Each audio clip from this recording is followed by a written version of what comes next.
And hello, Star Wars fans, and welcome back to another episode of the Zone TV Movie Entertainment with me, your host Jonathan, once again bringing you my thoughts and review for tonight's episode of Andor, Season 2, Episode 10. We are on the final 3 episodes. Tonight is the last 3 episodes of the show. And, this is it. This is what leads into Rogue One. So, let's talk about it. Spoilers ahead if you have not seen this episode yet, because this is a very interesting episode, because there were some things in here that I wasn't expecting yet. Maybe like the last episode we would have got to this, but I'm surprised it did it this quick, but okay. So we all know that, Mon Mothma made the speech. She did what she had to do. The revolution has literally begun. And, she's basically kind of like Katniss Everdeen in a way, where she's like leading the rebels to get ready to take on the Empire. However, Luther in this, he's got some loose ends to tie in and tries to, finish what he started, Remember, he was the one, as shady as he may be, Luther's goal was always the same: get the rebels to the finish line, or get them started to the finish line. He was that spark. He made the spark. He was the one who made the spark. Like when you're making a campfire, he put the wood and he's making the spark. He's got the spark. He's got Mon Mothma. She's now leading it. He set that whole thing with gasoline. He's ready to go. He's done. And now he's just doing some loose end stuff. We also get to see his flashbacks of how he meets his girl, Claire, I think her name is. Probably butchered that, I apologize. We get the backstory of how they meet, how he was in a war, and then she was hiding under, hiding in his ship, and he kind of protected her and also teached her as well, so that way she could be one of the people that leads the next generation of rebels to begun the revolution. And I thought that stuff was cool. We also get to see Deetra, as she's still continuing her quest to not only find the people who's responsible for what happened with, not only with that whole, massacre that happened in that planet, but also the fact that her husband got whacked. She's also she kind of finds the leader of the rebels in a way. She finds Luther and she pretends to be his friend. You see him, shredding documents and getting rid of all that spy stuff. So I thought that was pretty cool.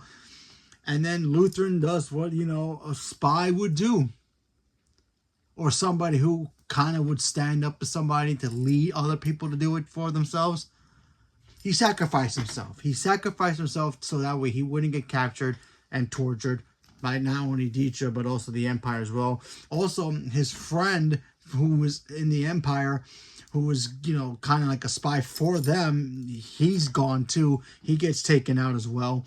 So that, because he was so nervous, he ends up telling Lutheran, oh yeah, the Empire is building something.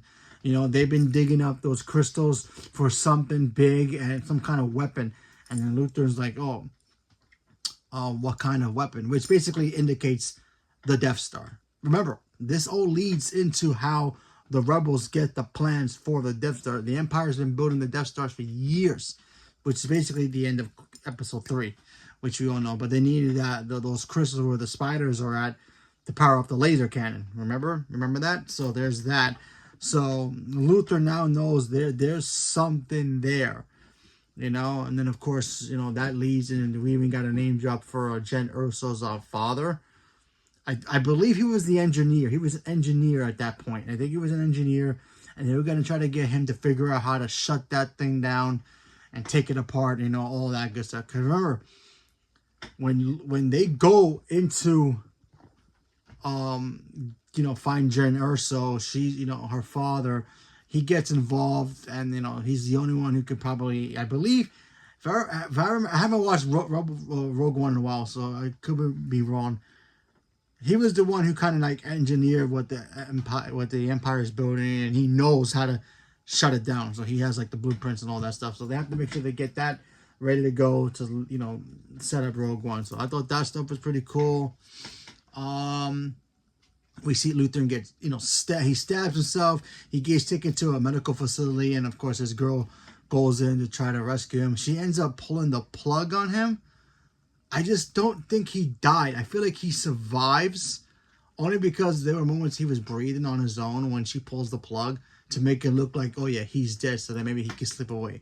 Not 100% sure. I might have to go back and watch that, or maybe episode 11 will give me an answer, but I haven't watched it yet. I'm going to watch it soon.